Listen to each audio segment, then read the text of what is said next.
Assalamualaikum warahmatullahi wabarakatuh. Bismillahirrahmanirrahim. Alhamdulillah.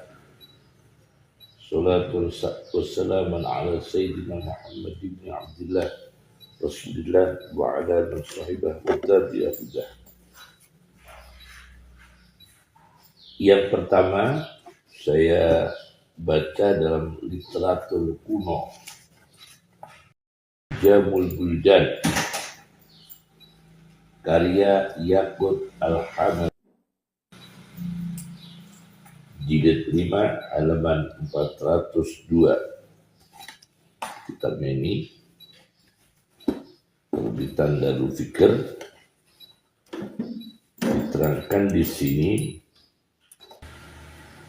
Hurmus Madinatun fil bahri, kota di pantai. Dulunya ya, Ilaiha khaul, di sana ada laguna, teluk kecil.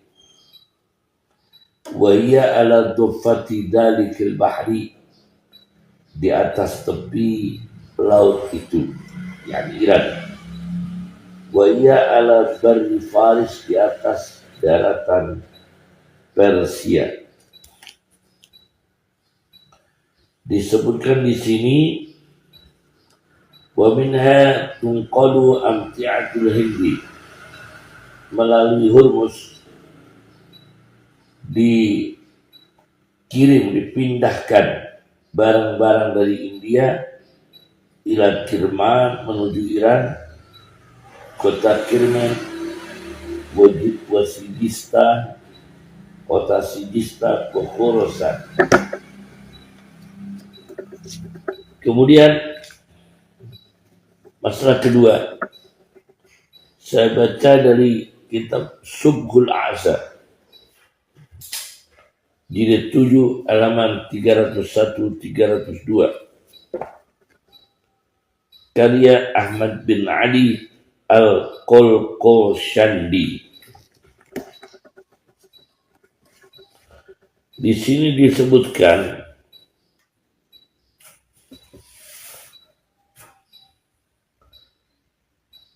wa annaha kharrabaha at-Tatar.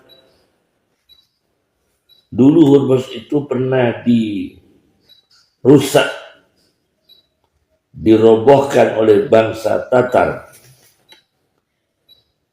Inda khurujim ala tilkal bilad, ketika Tatar agresi kepada negeri-negeri Hurmus, bikasratil gharat, dengan banyaknya penyerbuan. Wantaqala mu'dhamu ahliya, maka penduduk Hurmus dulu itu pindah berbondong-bondong ila jazirati Bukhairah, di kepulauan laut kecil, Bahri Faris, laut Persia. Ini masalah kedua. Kemudian masalah ketiga, saya baca di dalam kitab Subhul A'za fi Sina'atil Insya, karya Ahmad bin Ali Al-Qalqashandi, jilid 5 halaman 82-83. Di sini dijelaskan, faman arada tariqal barri, orang kalau inginnya lewat darat, jalan darat, ila Sindi, menuju Sindi wal Hindi, India, jazhadul bahra, maka dia melewati samudra ini melalui Hurmus, ila Hurmuza. Jadi Hurmus ini memang telah dibicarakan strategisnya, geografisnya dalam literatur Islam. Masalah keempat,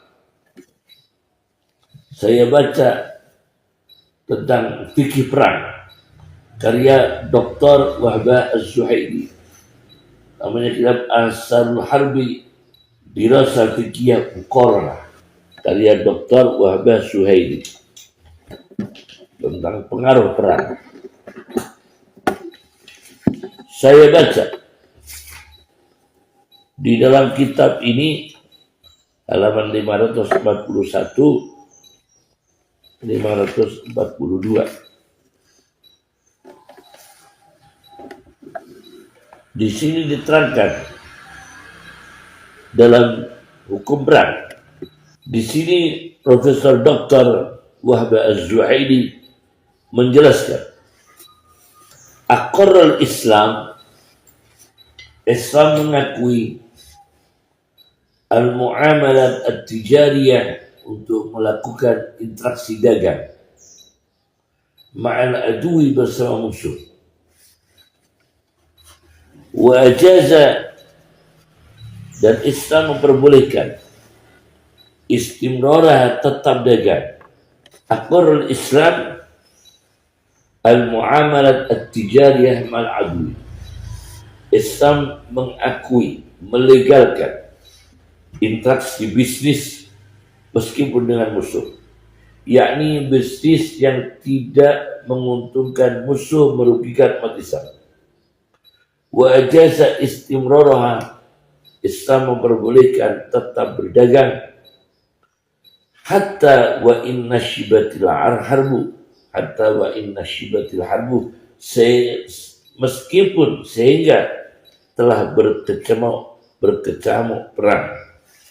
Wa kanatid tijarah minal asbab al-muhimmah, perdagangan itu termasuk sebab yang penting fi nasyil aqidah al-islamiyah, untuk menanamkan akidah Islam. Hatta wa inna shibatil harbu, sehingga meskipun berkecamuk perang, akan tetapi faqad kana nidhamul ma'rakah al-wahidah, justru undang-undang lokasi perang, faqad kana nidhamul ma'rakah al-wahidah, teraturnya satu medan peperangan, fil khurub, di dalam peperangan-peperangan al-qadimah yang kuno, la yasmu biwujudi ayati silatin tijariyah, tidak mentoleran fil khurub al-qadimah, di dalam peperangan-peperangan zaman dulu, la yasmuhu, tidak mentoleran biwujudi ayati silatin, dengan adanya tanda-tanda hubungan tijariyah dengan dagang.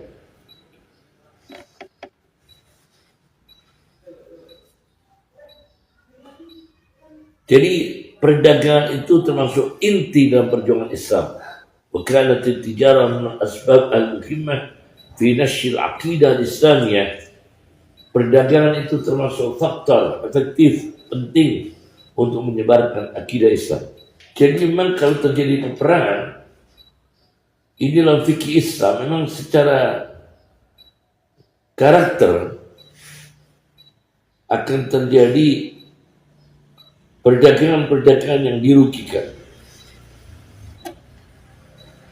Negeri yang perang tidak mentoleran. Masalah kelima, saya baca dalam sebuah kitab Al-Mufsidun fil Ardi, para perusak di muka bumi, karya Sinnaji, halaman 324. Di sini diterangkan, walamma khassalat Amerika ala istiqlaliha, ketika Amerika berhasil merdeka secara politik tahun 1789, tatarraqa al-mujtami'una ila al-bahsi an wad'il yahud fi biladihim. Maka para ahli sosiolog, tatarraqa al-mujtami'un, para sosiolog menembus, meneliti, an wad'il Yahud fi biladi, meletakkan Yahudi di negeri-negeri Yahudi. Faqama Benyamin, maka pidatolah berdiri Benjamin Franklin, bapak pendiri Amerika Serikat. Dan dia pidato di tengah-tengah publik.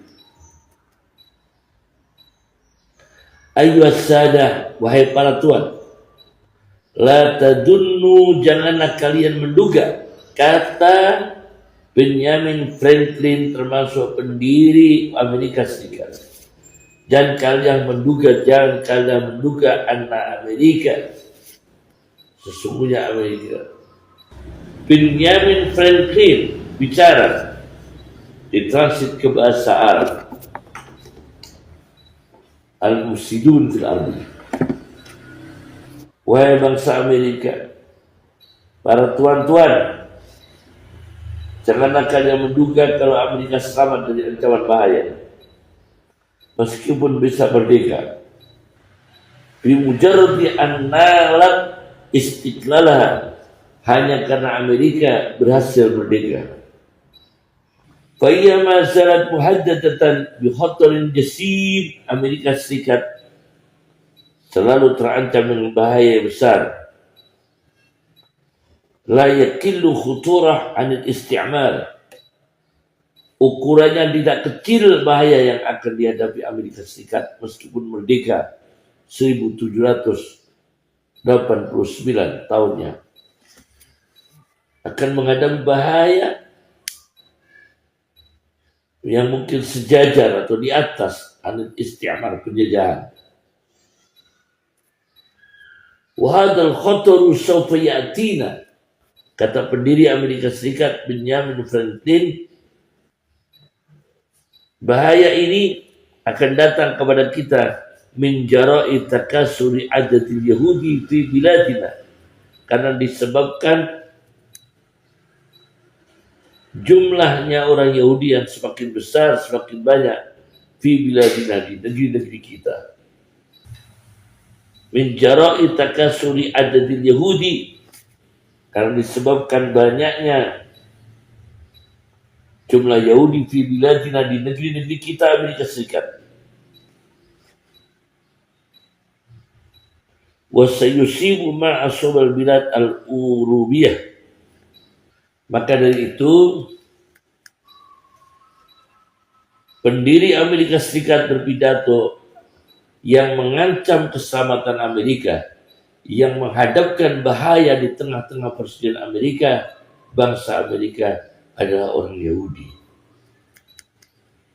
Maka solusi yang tepat mengenai Hormuz bisa dilalui atau tidak, karena saya tadi lihat di kitab Subul A'sa, kitab Munjamul Buldan, kemudian kitab Asarul Harbi, pengaruh perang, karya Dr. Wahbah Subairi, ternyata kalau perang itu sulit,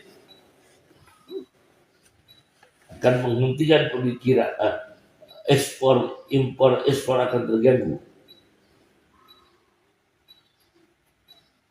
Maka jalan satu-satunya supaya lekas perang ini selesai, Amerika Serikat membuat pernyataan lahir dan batin, semua partainya.